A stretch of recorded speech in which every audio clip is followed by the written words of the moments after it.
कंसाची लाळी नेसली माहेरची साडी, नेसली माहेरची साडी.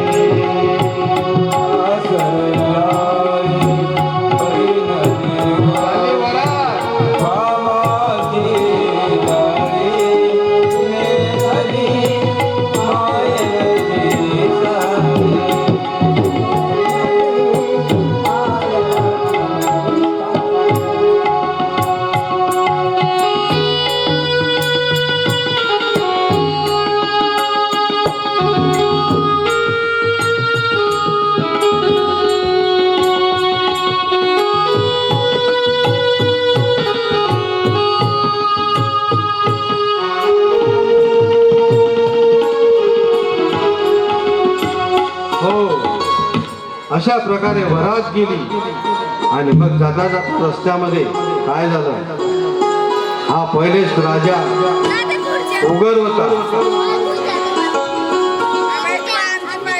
देवाले काय असते, सोंग सारिले या रूप्यानंते पुढे बहुतचे करणे आहे.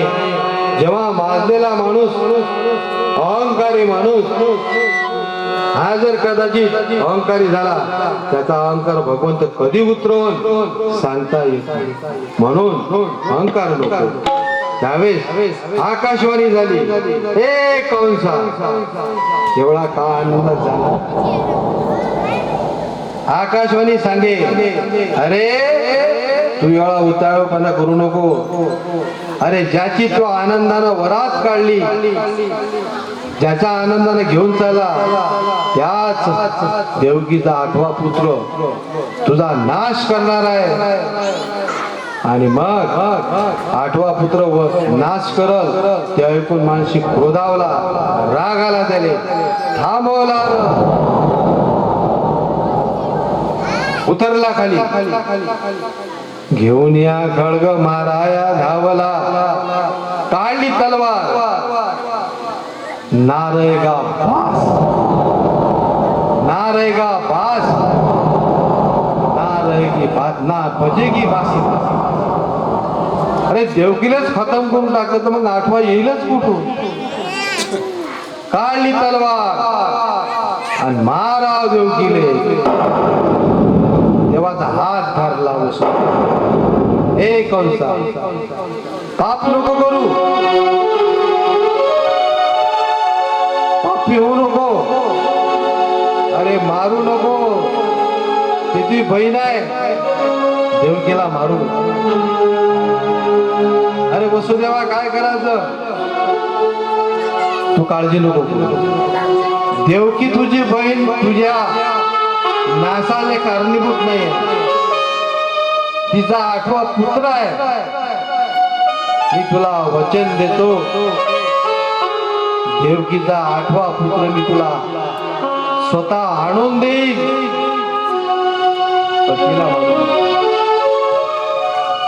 त्यावेळेस तलवार खाली गेली आणि मग शांत झालं. रथ पलटवला, पुन्हा आणला मथुरेत आणि दोघाही वसुदेवाला आणि देवकीने कुठे टाकलं, तुरुंगात टाकलं, जेलात टाकलं. तिथे ते राहू लागले. देवकीचा पहिला पुत्र झाला देवकीने. सगळा बंदोबस्त ठेवला. पहिला पुत्र देवकी त्याच्याकडे पाहिजे, काय सुंदर बाळ आहे, काय सुंदर केस आहे, काय चांगला पाहतो. आम्ही स्थानाले लावतो पडतो, त्याला पास तुम्ही काही केलं. इकडे मनात भीती होती, एवढं सुंदर बाळ झालं, कंस काय करतील काय नाही. आणि म्हणून वसुदेवाले सगळं पाहे, देवकी मी कंसाले वचन हारलेलो, मी नेऊन देतो. बाळ घेतलं, मांडीवरचं ओढलं आणि ते कंसापाशी ठेवलं. कंस काय म्हणते, हे परत घेऊन जा. हे मला ते आठव पाहिजे, 8वा. हा पहिला आहे.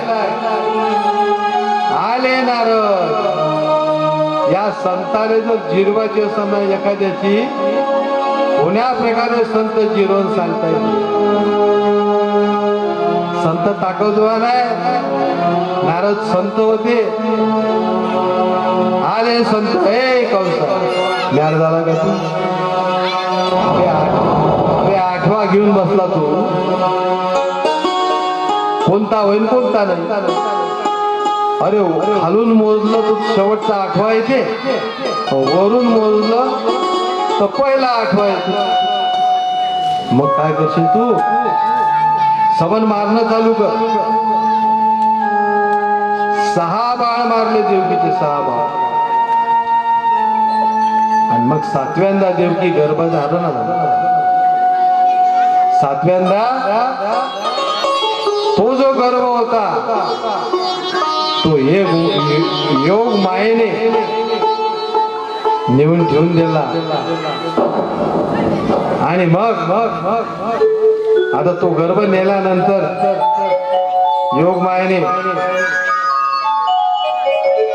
अशी वार्ता पसरली का देवकीचा गर्भ जीर्ण झाला. देवकीचा गर्भ जीर्ण झाला. पण मात्र त्या ठिकाणी देवकीचा गर्भ तो कायम होता. ती योग माया. आणि मग मात्र जेव्हा जन्माला आली त्यावेळेस कंसाले वार्ता कळली. रडाचा आवाज येते.